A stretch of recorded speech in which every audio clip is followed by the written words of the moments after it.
En el nombre del Padre, del Hijo, del Espíritu Santo. Amén.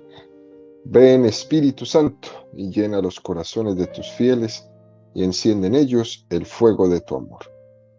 Envía tu Espíritu Creador, y se renovará la faz de la tierra.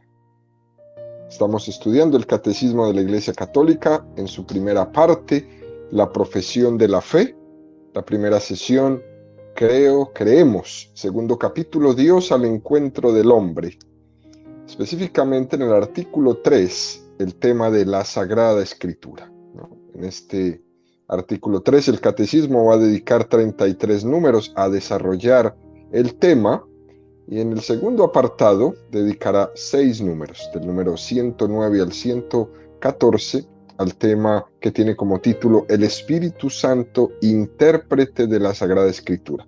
El día de hoy nos centraremos en 4 números, número 111 al número 114, continuación del tema que desarrollamos el día de ayer. Número 111 del Catecismo de la Iglesia dice: pero dado que la Sagrada Escritura es inspirada, hay otro principio de la recta interpretación no menos importante que el precedente, y sin el cual la Escritura sería letra muerta. La Escritura se ha de leer e interpretar con el mismo espíritu con que fue escrita. El Concilio Vaticano II nos va a señalar 3 criterios para una interpretación de la Escritura conforme al espíritu que la inspiró. Es un número 111 muy interesante, queridos amigos, ¿no?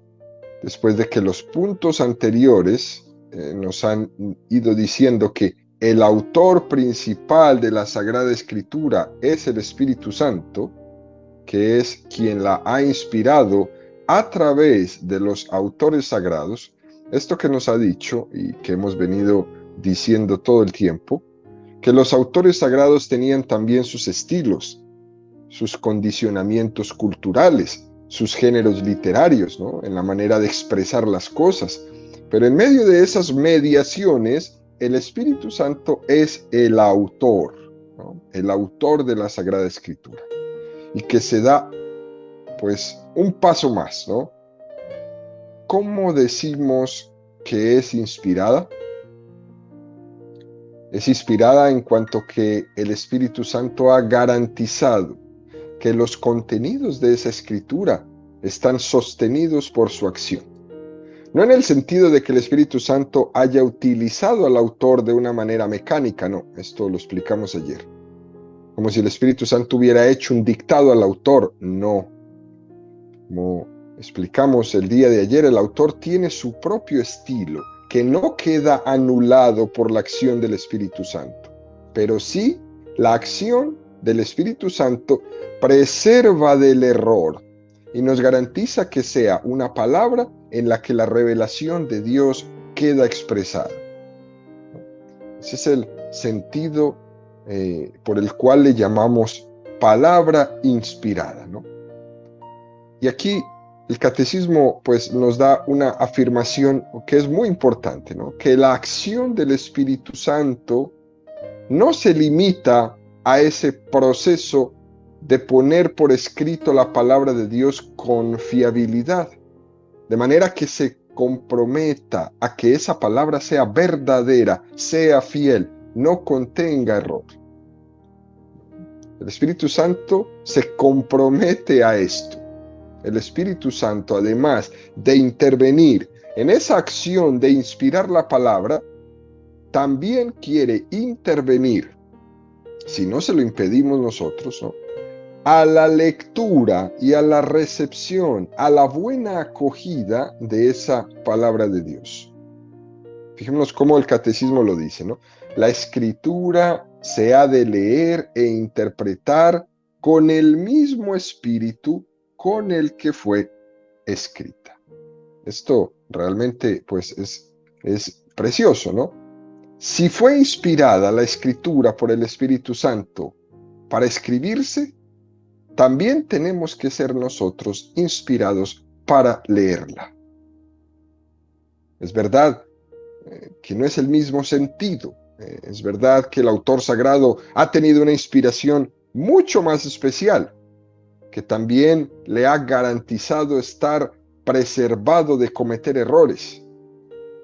Eso sí, pero la misma inspiración que el Espíritu Santo hizo para escribir la Sagrada Escritura, la tenemos que pedir también para leerla. Fijémonos cómo nosotros, a título personal, tenemos que pedir esta inspiración al Espíritu Santo para leer e interpretar la Sagrada Escritura. Pero nosotros, a título personal, no estamos preservados del error. En cambio, la Iglesia en su conjunto sí que está preservada de caer en el error. Pero nosotros, a título personal, no estamos preservados. Pero el hecho de que no estemos preservados de error no quiere decir que no tengamos ningún tipo de nivel de asistencia del Espíritu Santo.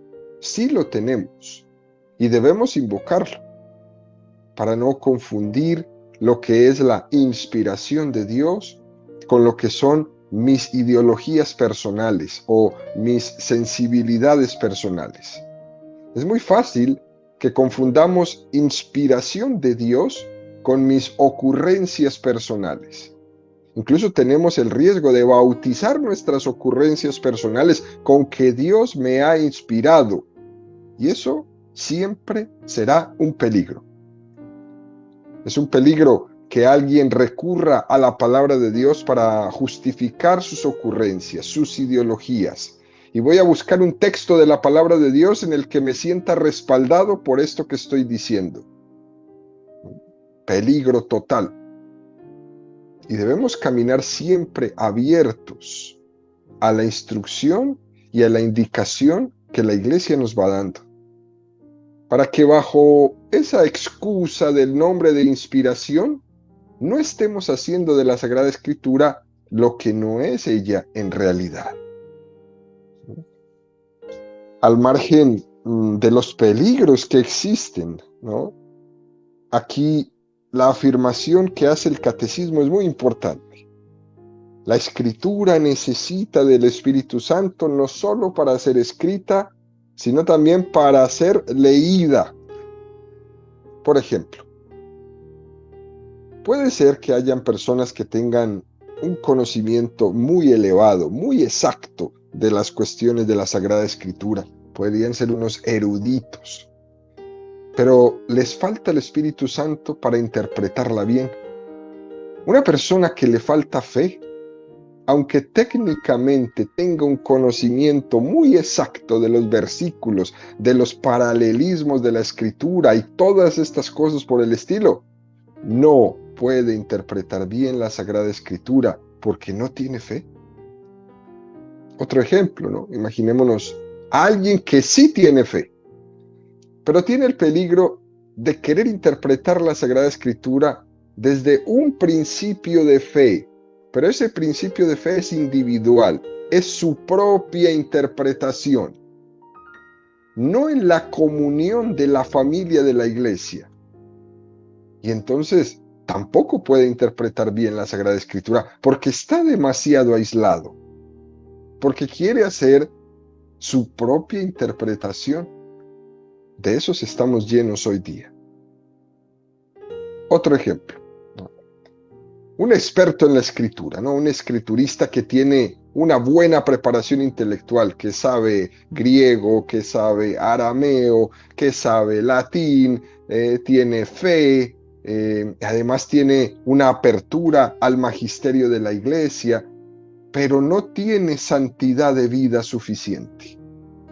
No tiene en su vida personal búsqueda de conversión. No es humilde. No hace una exégesis de la Escritura de rodillas, una teología arrodillada, como lo hemos dicho en algunos programas.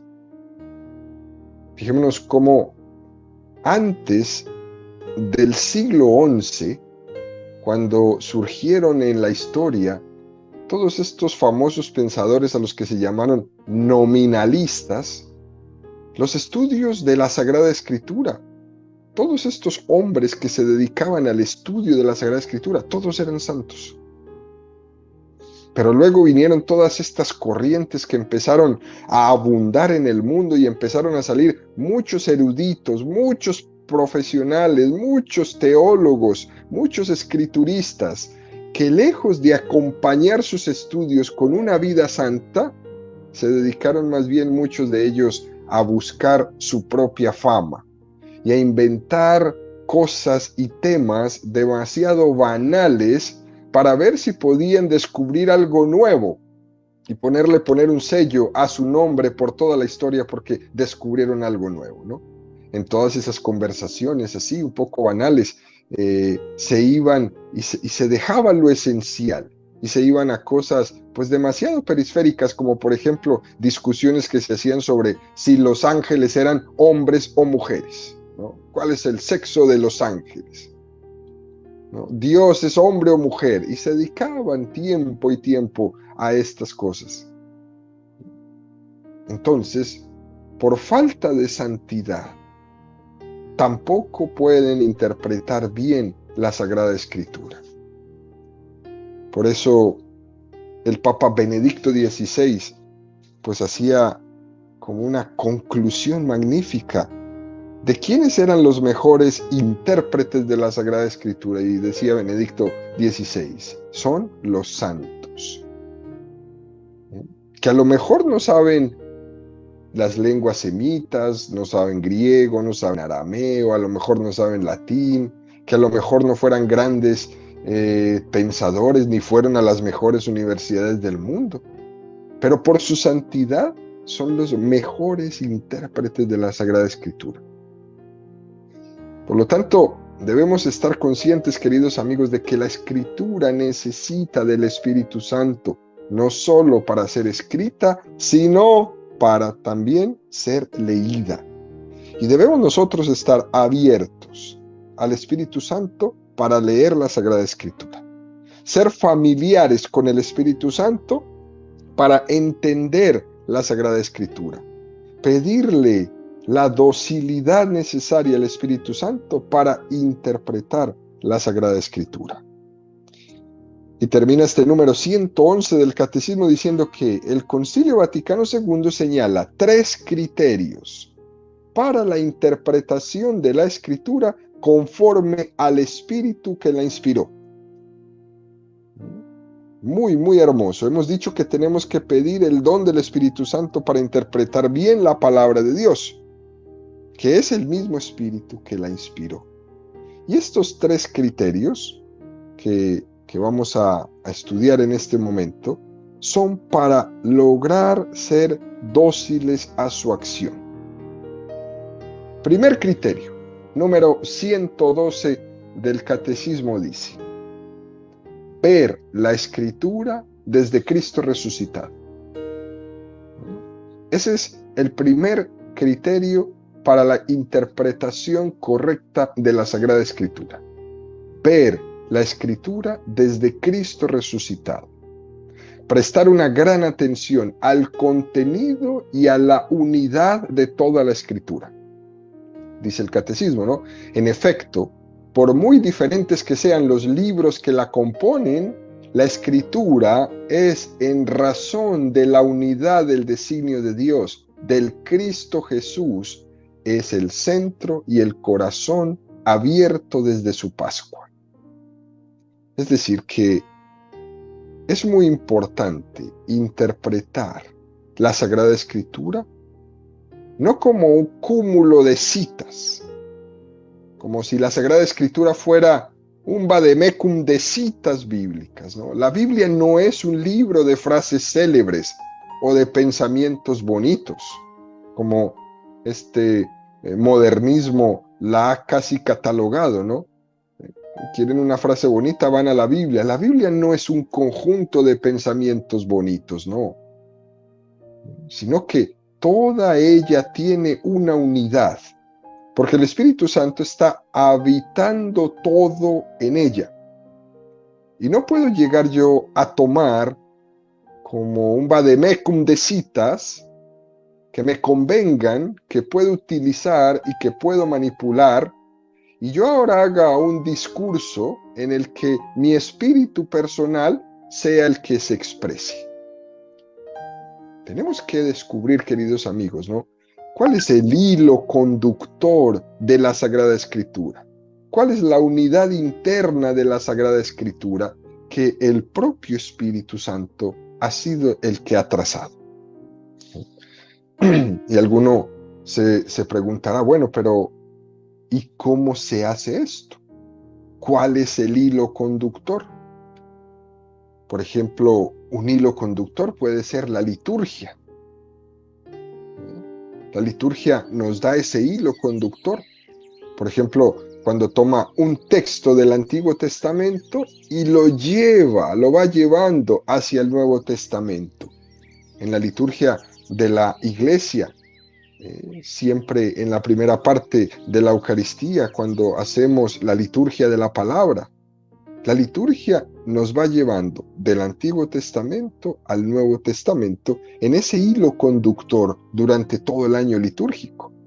La liturgia nos ayuda muchísimo a interpretar esa unidad que existe entre el Antiguo Testamento y el Nuevo Testamento.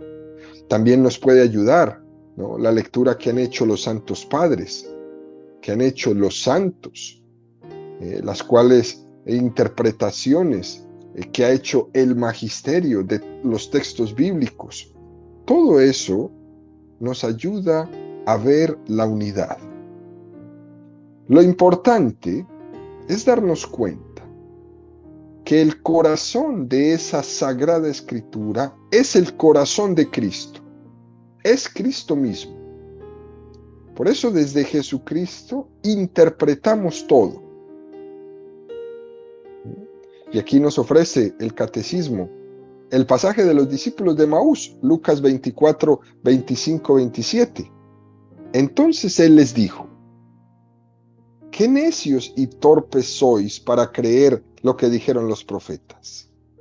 ¿No era necesario que el Mesías padeciera esto y entrara así en su gloria? Y comenzando por Moisés y siguiendo por los profetas, les explicó lo que se refería a él en todas las Escrituras. Muy interesante. Luego, al final del capítulo, Lucas 24, 44, 46 dice: esto es lo que os dije cuando estuve con vosotros, que era necesario que se cumpliera todo lo escrito en la ley de Moisés, los profetas y los salmos acerca de mí.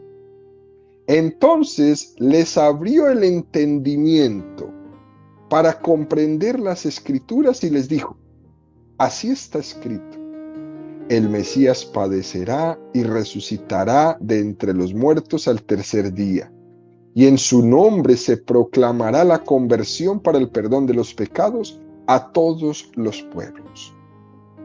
Fijémonos cómo en este texto dice: les abrió el entendimiento para comprender las Escrituras. Esto es lo que nosotros pedimos en la lectura de la Sagrada Escritura, leída dentro de la Iglesia, no al margen de ella. Ábrenos el entendimiento. Por lo tanto, queridos amigos, ¿no?, darnos cuenta de que Jesucristo, después de su resurrección, después de su ascensión a los cielos, ha abierto el corazón para que la lectura de la Escritura sea viva, para que sea su propio Espíritu el que nos enseñe a entenderla y nos demos cuenta de que la Escritura, así como les pasó a los discípulos de Emaús, la vemos no como un libro muerto, no como un libro cerrado, sino como un libro vivo y un libro abierto.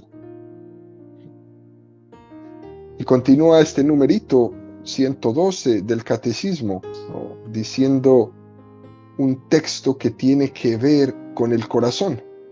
Dice: por el corazón de Cristo se comprende la Sagrada Escritura, la cual hace conocer el corazón de Cristo.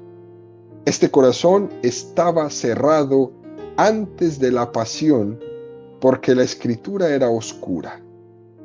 Pero la escritura fue abierta después de la pasión, porque los que en adelante tienen inteligencia de ella, consideran y disciernen de qué manera deben ser interpretadas las profecías. Esto lo decía Santo Tomás de Aquino. En resumen, la Sagrada Escritura tiene que ser interpretada en su unidad, sabiendo que es Jesucristo, el corazón de Jesucristo, el amor de Cristo crucificado y resucitado, la clave de interpretación de todo. Por esta razón, queridos amigos, es que no se puede ver el Antiguo Testamento desconectándolo de Jesucristo, sin ver en Jesucristo la cumbre de interpretación del Antiguo Testamento en el Nuevo Testamento. Segundo criterio. El segundo criterio lo vamos a tomar del número 113 del Catecismo. Interpretarla desde la tradición viva de la Iglesia. Leer la Escritura en la tradición viva de toda la Iglesia. Dice el Catecismo, ¿no? Según un adagio de los padres, la Sagrada Escritura está más en el corazón de la Iglesia que en la materialidad de los libros escritos. Una frase fuertísima, ¿no? Fíjense que hay una película donde se plantea, pues, que hay una catástrofe nuclear, ¿no? En la que no había quedado nada en pie, ¿no? Había poquísimos sobrevivientes y cada uno trataba de dominar el mundo. Y se planteaba la hipótesis de que solo había quedado una Biblia, solo, de todas las Biblias del mundo, solo había quedado una Biblia, ¿no? Y uno de ellos, el protagonista, había quedado con ella.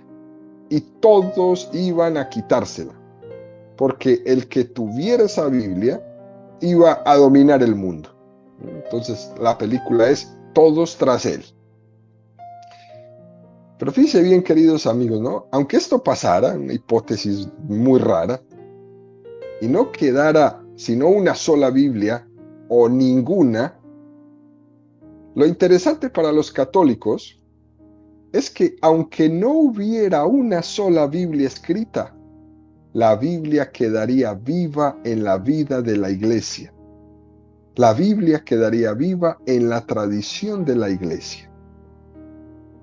Por eso nosotros, queridos amigos, no somos religión del libro. No es una letra muerta que está ahí en un papel. Es que la Biblia vive en la vida de la Iglesia. Por eso desaparécelas todas, no importa. Nosotros las seguiríamos viviendo con la misma intensidad, con el mismo amor, con el mismo espíritu. Por eso viene este adagio de los padres en este número. La Sagrada Escritura está más en el corazón de la Iglesia que en la materialidad de los libros escritos. ¿No? Y continúa este número del Catecismo diciendo, aún más hermoso, ¿no? En efecto, la Iglesia encierra en su tradición la memoria viva de la palabra de Dios, y el Espíritu Santo le da la interpretación espiritual de la Escritura. Es decir, que es el Espíritu Santo el que está asistiendo a la Iglesia. Le está dando esa capacidad de lectura y de hacer vida la palabra de Dios y de traducirla en experiencias concretas. Por ejemplo, una experiencia concreta es la vida de los santos. Es como decir, la Sagrada Escritura es semilla, pero dentro de la Iglesia. Dentro de la Iglesia. Y esa semilla dentro de la Iglesia va germinando, tiene plantas y ya tiene frutos. La Iglesia es como un jardín donde esa semilla de la palabra de Dios aflora. Y para, pues, enterarnos, ¿no?, de qué semilla, para uno darse cuenta cuál era la semilla, lo que tiene que mirar es el árbol, cómo se desarrolló. Es la mejor manera de entenderlo. Incluso en el Evangelio Jesús lo expresa, ¿no? Por sus frutos los conoceréis. Alguien que quiera conocer la iglesia, pues solamente hay que decirle, mira sus frutos. Una persona podría decir, los frutos serán ¿qué? ¿Todos sus problemas? No, mira todos sus santos. Por sus frutos los conoceréis. Y por último, el tercer criterio, queridos amigos, de interpretación de la Sagrada Escritura es la relación entre vida y fe. Número 114 del Catecismo. La relación entre vida y fe. Estar atento a la analogía de la fe. Por analogía de la fe entendemos la cohesión de las verdades de la fe entre sí y el proyecto total de la revelación, dice el número 114. Y nos remite esta analogía de la fe a la carta de San Pablo a los Romanos, capítulo 12, versículo 6. Teniendo dones diferentes, según la gracia que se nos ha dado, deben ejercerse así. La profecía de acuerdo con la regla de la fe. El que sirve, dedicándose a servir. El que enseña, dedicándose a enseñar. El que exhorta, dedicándose a exhortar. El que se dedica a distribuir los bienes, hágalo con generosidad. Miremos que San Pablo pues ha dicho algo muy interesante, ¿no? La profecía de acuerdo con la regla de la fe. Esta expresión de analogía de la fe, que significa concordancia de la fe. Esto fue escrito por San Pablo para exhortar a cierta gente, pues muy profética, a que no ejercitaran ese carisma sin ningún tipo de control, a que no abusaran de él como una especie de entusiasmo, ¿no? Exaltado, sin someterse a la regla de la fe, sin someterse a la concordancia de la fe, a la analogía de la fe. Muy importante esto, según San Pablo, ¿no? Es precisamente el don de la profecía el que tiene que ser probado en su integridad por la regla de la fe.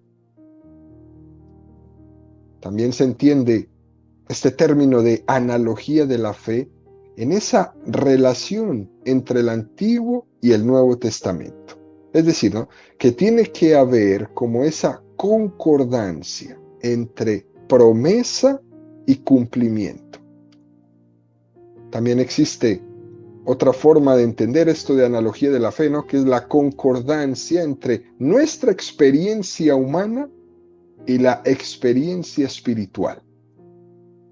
Cuando alguien va teniendo esa sensación de unidad en su vida, que cuando ve que la experiencia que tiene en el trabajo, la experiencia que tiene en sus amistades humanas, su experiencia que tiene ante la muerte de un ser querido, ante la enfermedad, ante las situaciones políticas de los países que estamos viviendo, etcétera, etcétera. Cuando se ve que se va haciendo una lectura de todo lo que sucede en mi vida y que es esa lectura conforme y acorde a la fe, entonces vamos viendo que hay una analogía de la fe, hay una unidad en mi vida. Entonces se da cuenta la persona que el libro de la vida va coincidiendo con el libro de la Biblia. Esto es bellísimo, queridos amigos, ¿no? Cuando vamos aprendiendo a ver la lectura de nuestra vida y de los acontecimientos desde la fe, el libro de la vida va coincidiendo con el libro de la Biblia. Por lo tanto, terminamos nuestra catequesis de hoy resumiendo los 3 criterios para una interpretación correcta de la Sagrada Escritura. Primer criterio, ver la Escritura desde Cristo resucitado. Segundo criterio, interpretarla desde la tradición viva de la Iglesia. Y tercer criterio, la relación entre vida y fe.